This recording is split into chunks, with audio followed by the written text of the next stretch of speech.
Introducing Mike Tyson.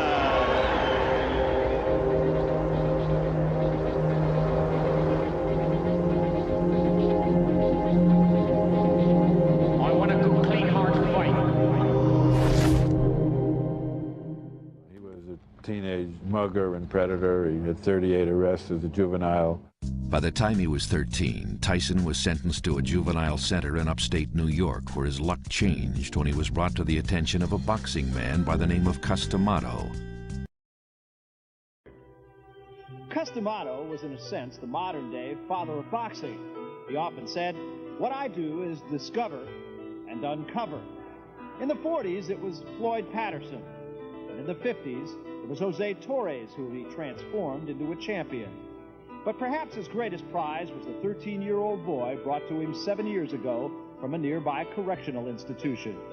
The uncovering process would now begin. With me, the guy comes to me with a spark. I fan the spark until it becomes a flame. I feed the flame until it becomes a fire. Then I feed the fire until it becomes a roaring blaze. That's what I have to do. We trained them, myself and Teddy at the beginning. We trained him steadily until finally started to get boxing, and then he developed the ability to slip punches and so forth. When he got to the point with slipping punches, we had a difficult time getting people to box with him because he proved to be a very hard puncher with both hands. That's it. There you go. Now you got, again. Who's the last guy to stop? Time. Very good. That's what I mean. I'm a champion for the same reason my boys become champions. I'm very determined. I believe in what I'm doing, and I can't be dissuaded. I cannot be dissuaded.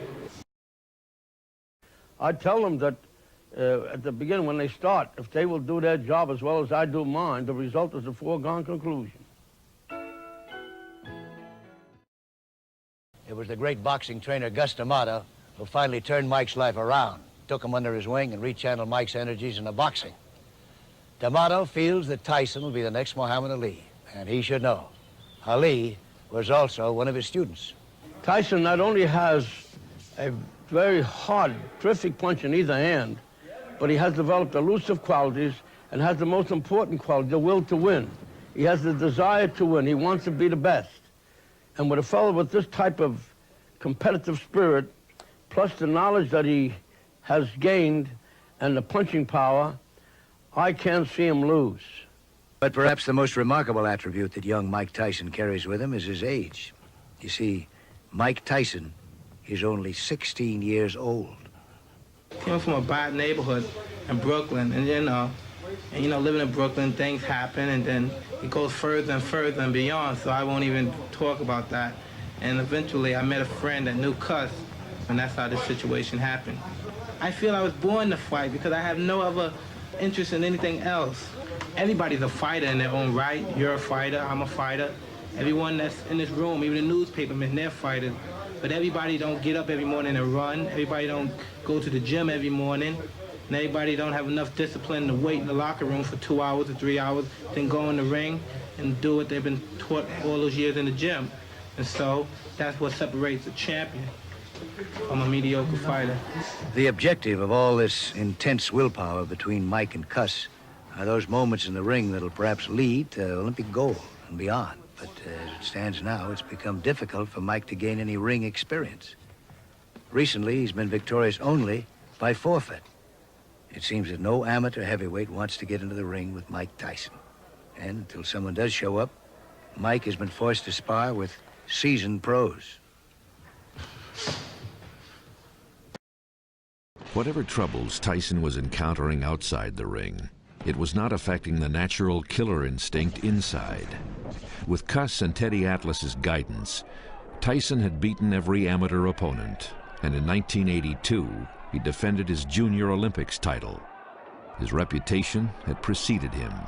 The year before, some of the less developed fighters intentionally lost their matches, terrified of facing Tyson and risking serious physical injury.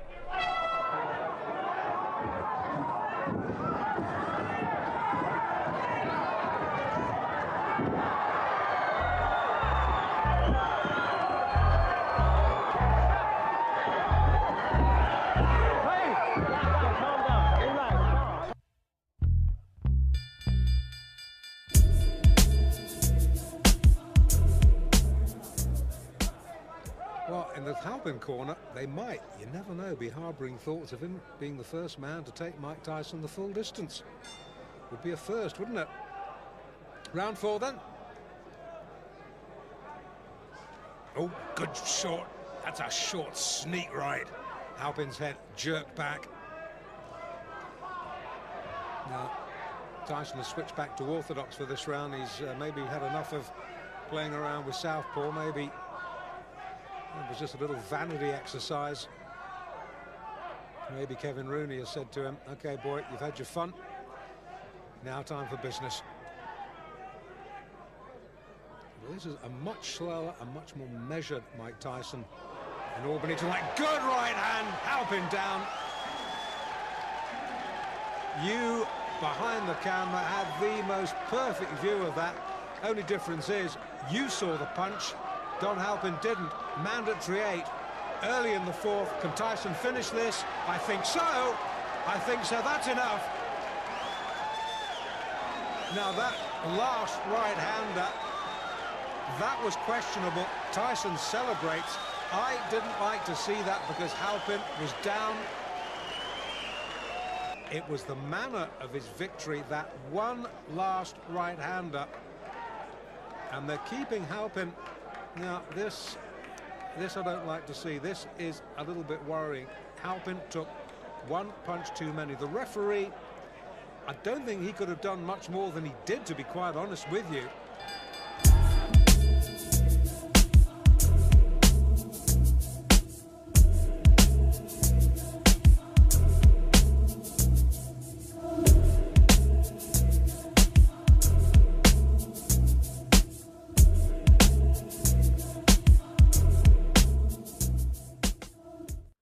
You must be pleased with Mike's development so far. You have one of boxing's most exciting young fighters.